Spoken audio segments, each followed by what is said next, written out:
तो दोस्तों हाल ही में भारतीय वायुसेना के नए प्रमुख मतलब air chief marshal V R. Chaudhari की तरफ से 114 फाइटर एयरक्राफ्टों के टेंडर को लेकर कई सारे जानकारी दिया गया। 5 तारीख के दिन आयोजित एक प्रेस कॉन्फ्रेंस में air chief marshal V R. Chaudhari की तरफ से 114 फाइटर एयरक्राफ्टों के टेंडर के बारे में कई सारे चीजों का खुलासा करते हुए ये भी बताया गया है कि कैसे इंडियन एयरफोर्स इस टेंडर को लेके आगे बढ़ रहा है। साथ में उनके तरफ से ये भी खुलासा किया गया कि ये जो 114 फाइटर एयरक्राफ्टों के टेंडर है ये मेक इन इंडिया इनिशिएटिव के अंतर्गत बनेगा। और दोस्तों तब से लेके अब तक एक बड़ा सवाल बना हुआ है कि भारत कौन से एयरक्राफ्ट को 114 फाइटर एयरक्राफ्टों के टेंडर के तहत खरीदने के लिए सोच विचार रख रहा है कि क्या भारत की तरफ से फिर से एक बार राफेल को चुना जाएगा और इस बार क्या मेक इन इंडिया के अंतर्गत भारत में राफेल एयरक्राफ्टों का निर्माण होगा। और आज के इस वीडियो में आप लोगों को बताऊंगा कि MMRCA टेंडर में क्या भारत के द्वारा फिर से एक बार राफेल एयरक्राफ्ट को ही चुनने के लिए तैयारी किया जा रहा है। तो डिटेल में जानने के लिए वीडियो के आखिर तक बने रहिए और चैनल को सब्सक्राइब और वीडियो को लाइक जरूर कीजिए। तो दोस्तों अप्रैल 2019 में इंडियन एयरफोर्स की तरफ से 114 फाइटर एयरक्राफ्टों को खरीदने के लिए एक रिक्वेस्ट फॉर इंफॉर्मेशन जारी किया गया था और एस्टिमेटेडली बताया जा रहा है कि इस एयरक्राफ्ट के डील का टेंडर कम से कम $18 बिलियन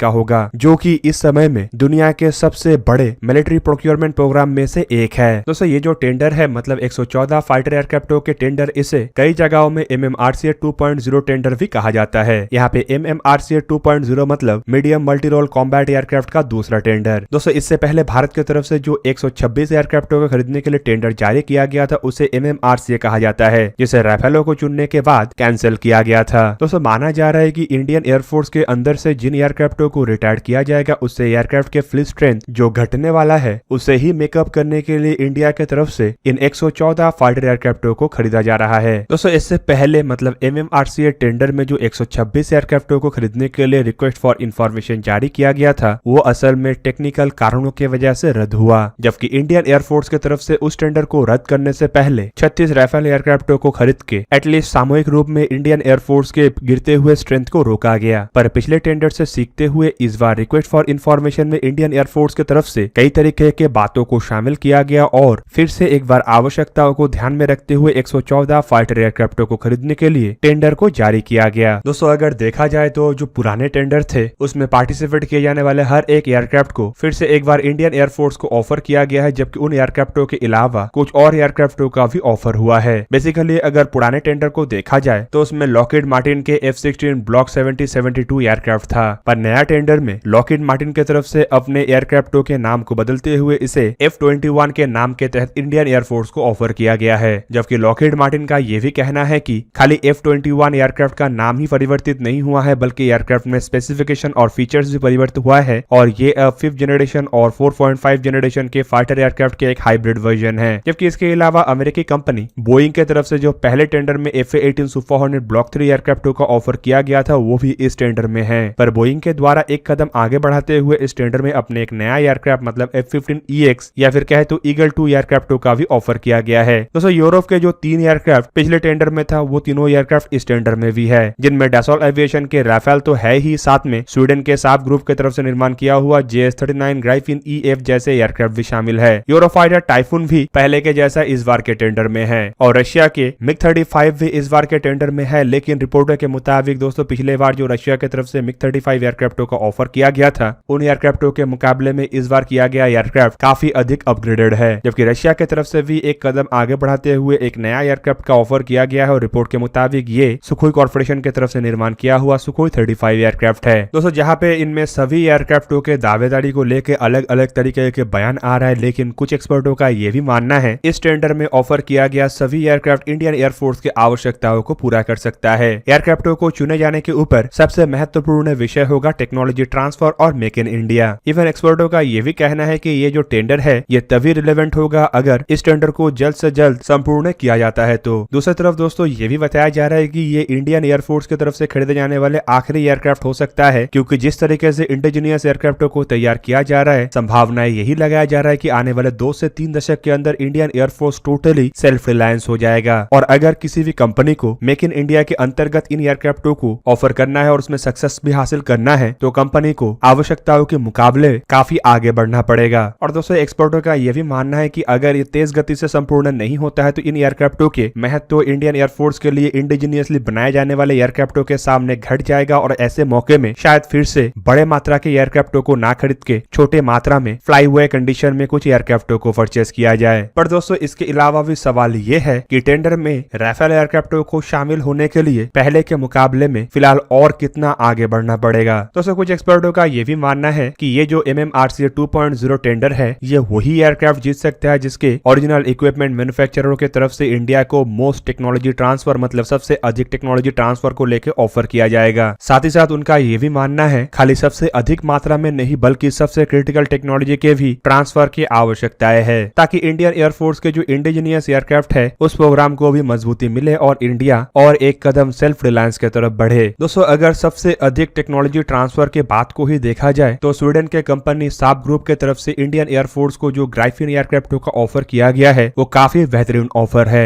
रिपोर्टों के मुताबिक स्वीडन के साब ग्रुप के द्वारा इंडियन एयरफोर्स के सामने ग्राइफिन एयरक्राफ्टों के अधिक से अधिक टेक्नोलॉजी ट्रांसफर का भी बात रखा गया और साथ में एयरक्राफ्ट के सोर्स कोड को भी शेयर करने का बात रखा गया है। पर अगर ग्राइफिन एयरक्राफ्टों को देखा जाए तो फिलहाल ये एक ऐसा एयरक्राफ्ट है जो दुनिया में 250 के आसपास के संख्या में ही इस्तेमाल हो रहा है। ऐसे में ग्राइफिन एयरक्राफ्ट का चाहत तो बहुत जगह में है लेकिन इसके एक्सपोर्ट इतना सक्सेस नहीं होने की वजह से संभावित इसे लेके स्वीडन को मुश्किल का सामना करना पड़े। इवन दोस्तों इससे पहले भी मैं आप लोगों को एक वीडियो के माध्यम से बताया था कि कैसे ग्राइफिन एयरक्राफ्ट एक बेहतरीन एयरक्राफ्ट होने के साथ साथ कॉस्ट रिलायबल और ऑपरेशनल कॉस्ट में भी अन्य एयरक्राफ्टों के तुलना में कम होने के बावजूद ये एक्सपोर्ट मार्केट में सक्सेस हासिल नहीं कर पा रहा है। असल में स्वीडन यूरोप के कई सारे देश या फिर कहे तो एक्सपोर्ट मार्केट में दबदबा रखने वाले देशों के मुकाबले में डिप्लोमेटिकली इतना अधिक स्ट्रॉन्ग नहीं है। इस टेंडर में शामिल Rafale, Eurofighter, typhoon, F-21, FA-18 super 100, F-15 जैसे एयरक्राफ्ट जहाँ पे स्ट्रॉन्ग डिप्लोमेटिक दबदबे रखने वाले देशों से बिलोंग करता है मतलब फ्रांस, ब्रिटेन और अमेरिका जैसे देशों से बिलोंग करता है तो वहीं पे सुखोई 35 और मिग 35 जैसे फाइटर एयरक्राफ्ट इंडिया के अब तक के सबसे क्लोजेस्ट डिफेंस एलाई से बिलोंग करता है। ऐसे में इन देशों के डिप्लोमेसी के सामने स्वीडन जैसे देश के डिप्लोमेसी कहीं पे भी नहीं ठहरता है और शायद इस वजह से स्वीडन के इन एयरक्राफ्टों को इतना अधिक महत्व भी ना मिले। दोस्तों दूसरी तरफ अगर देखा जाए तो स्वीडन के जो ग्राइफिन एयरक्राफ्ट है ये लगभग इंडिया के तेजस एयरक्राफ्टों के बराबर का ही एयरक्राफ्ट है। ऐसे में अगर भारत मेक इन इंडिया के तहत ग्राइफिन जैसे एयरक्राफ्टों को खरीदता है तो मेरा मानना है कि उससे बेटर तेजस एयरक्राफ्ट ही रहेगा क्योंकि ये संपूर्ण स्वदेशी भी है और इस एयरक्राफ्ट के अधिक मात्रा में प्रोडक्शन की वजह से इंडिया में ही घरेलू मैन्युफैक्चरिंग बढ़ेगा। दोस्तों ग्राइफिन के अलावा अगर अन्य एयरक्राफ्टों को देखा जाए तो आपको पता चलेगा कि अमेरिका के एरोस्पेस जायंट लॉकहीड मार्टिन की तरफ से F-21 एयरक्राफ्टों के साथ साथ इंडिया में MRO मतलब मेंटेनेंस, रिपेयर और ओवरऑल फैसिलिटी को भी तैयार करने का ऑफर किया जा चुका है। जबकि इसके अलावा लॉकहीड मार्टिन ने इन एयरक्राफ्टों को भारत में निर्माण करने के लिए टाटा ग्रुप के साथ भी एक समझौता किया हुआ है और साथ ही साथ लॉकहीड मार्टिन की तरफ से ये भी ऑफर किया गया है कि अगर भारत द्वारा इन एयरक्राफ्टों को खरीदा जाता है तो लॉकहीड मार्टिन किसी अन्य देश को इन एयरक्राफ्टों को नहीं बेचेगा। जबकि दोस्तों लॉकहीड मार्टिन की तरफ से भारत में जो MRO मतलब मेंटेनेंस, रिपेयर और ओवरऑल फैसिलिटी को बनाया जाने का ऑफर किया गया इसमें ये क्लियर नहीं है कि यहाँ पे एयरक्राफ्टों के इंजन के ओवरऑल होगा कि नहीं होगा। दूसरी तरफ अगर F-21 एयरक्राफ्टों से आगे बढ़ते हैं तो हमारे सामने डैसॉल एविएशन की तरफ से भी किया गया ऑफर है। रिपोर्टों के मुताबिक डैसॉल एविएशन के राफेल एयरक्राफ्टों में जो इंजनों का इस्तेमाल हो रहा है मतलब M88 इंजन, इसके मैन्युफैक्चरर मतलब सैफ्रॉन और इंडिया के state own Hindustan aeronautics limited के बीच में एक मेमोरेंडम ऑफ अंडरस्टैंडिंग के ऊपर भी हस्ताक्षर हुआ है जिस मेमोरेंडम ऑफ अंडरस्टैंडिंग के मुताबिक राफेल एयरक्राफ्टों में इस्तेमाल होने वाले M88 इंजनों के असेंबली और मैन्युफैक्चरिंग को इंडिया में ही किया जाएगा। जबकि रिपोर्टों में यह भी बताया जा रहा है कि ये जो MOU है ये भविष्य में टेक्नोलॉजी ट्रांसफर के ऊपर भी हो सकता है और साथ ही साथ ये भी बताया जा रहा है कि इस तरीके के MOU इंडिया और फ्रांस के बीच में बनाए जाने वाले जेट इंजनों के प्रोजेक्टों को भी मजबूत करेगा। दोस्तों आपके जानकारी के लिए बता दूं कि भारत जो 110 किलोन्यूटन थ्रस्ट वाले इंजनों को डेवलप करने का प्रयास कर रहा है उनमें फिलहाल भारत के साथ 2 कंपनियों का बातचीत चल रहा है जिनमें यूके बेस्ड रोल्स रॉयस जैसे कंपनी तो है ही, साथ में फ्रांस के यही सैफ्रॉन कंपनी भी है। दोस्तों ये जो सैफ्रॉन कंपनी है जो कि राफेल एयरक्राफ्टों के लिए फिलहाल इलेक्ट्रॉनिक्स और इंजनों का निर्माण कर रहा है वो पहले भी भारत के कावेरी इंजनों में डेवलपमेंट का काम करने के लिए ऑफर कर चुका है।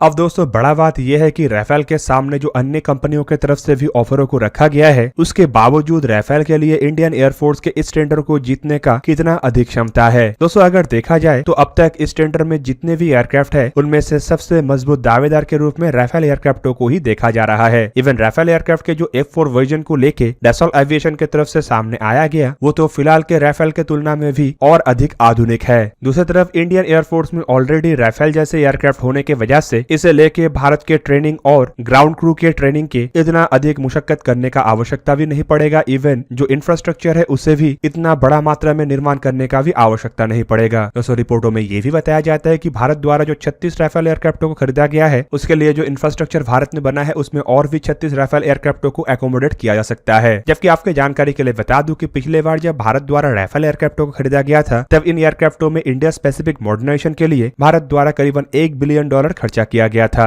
इवन दोस्तों ये जो $1 बिलियन की इंडिया स्पेसिफिक मॉडर्नाइजेशन है इसे लेके भी डैसोल एविएशन की तरफ से बयान देते हुए एक बार बताया गया था कि अगर भारत द्वारा एडिशनल राफेल एयरक्राफ्ट को खरीदा जाता है या फिर MMRCA टेंडर में राफेल एयरक्राफ्ट को चुना जाता है तो भारत को आने वाले भविष्य में टेंडर के लिए किसी तरीके का कोई भी इंडिया स्पेसिफिक मॉडर्नाइजेशन के लिए खर्चा करने का आवश्यकता नहीं पड़ेगा, जो एक तरीके से एयरक्राफ्टों की कीमत पहले के मुकाबले में घटाएगा और साथ ही साथ जो इंडिया स्पेसिफिक मॉडर्नाइजेशन को लेकर भारत द्वारा खर्चा किया गया है उसका भी एक प्रॉपर यूटिलाइजेशन होगा। तो इसके अलावा राफेल एयरक्राफ्टों के संभावना और एक क्षेत्र में बढ़ता है और वो है नेवी के टेंडर को लेके। आप सबके जानकारी के लिए बता दूं कि हाल ही में ही नेवी की तरफ से बताया गया है कि नेवी के जो 36 एयरक्राफ्ट को खरीदने का टेंडर है उसे एयरफोर्स के साथ मिलकर आगे बढ़ाया जाएगा। मतलब अगर भारत द्वारा किसी अन्य एयरक्राफ्ट की जगह में राफेल एयरक्राफ्ट को चुना जाता है तो यहाँ पे नेवी के लिए राफेल M जैसे वेरिएंट होगा, जबकि एयरफोर्स के लिए राफेल के F4 या फिर अन्य वेरिएंट हो सकता है। पर खाली दोस्तों इस टेंडर में राफेल ही एकमात्र ऐसा एयरक्राफ्ट नहीं जो नेवी के लिए भी बनता है और एयरफोर्स के लिए बनता है। F-18 सुपर हॉर्नेट जैसे एयरक्राफ्ट भी कैरियर बेस्ड ऑपरेशनों को अंजाम दे सकता है और साथ ही साथ एयरफोर्स की उपयोगिता में भी आ सकता है। मतलब दोस्तों अगर नेवी और एयरफोर्स के लिए एक ही एयरक्राफ्ट को चुना जाता है तो इसमें राफेल और F-18 ही दोनों ऐसा एयरक्राफ्ट है जो परफेक्टली सुटेबल होगा। तो दोस्तों ये था आज का वीडियो। अगर आपको वीडियो अच्छा लगा तो इसे लाइक कीजिए और मेरे चैनल को सब्सक्राइब कीजिए और साथ में बना हुआ बेल आइकन को भी प्रेस कर दीजिए ताकि आप मेरा वीडियो देख पाए सबसे पहले। जय हिंद।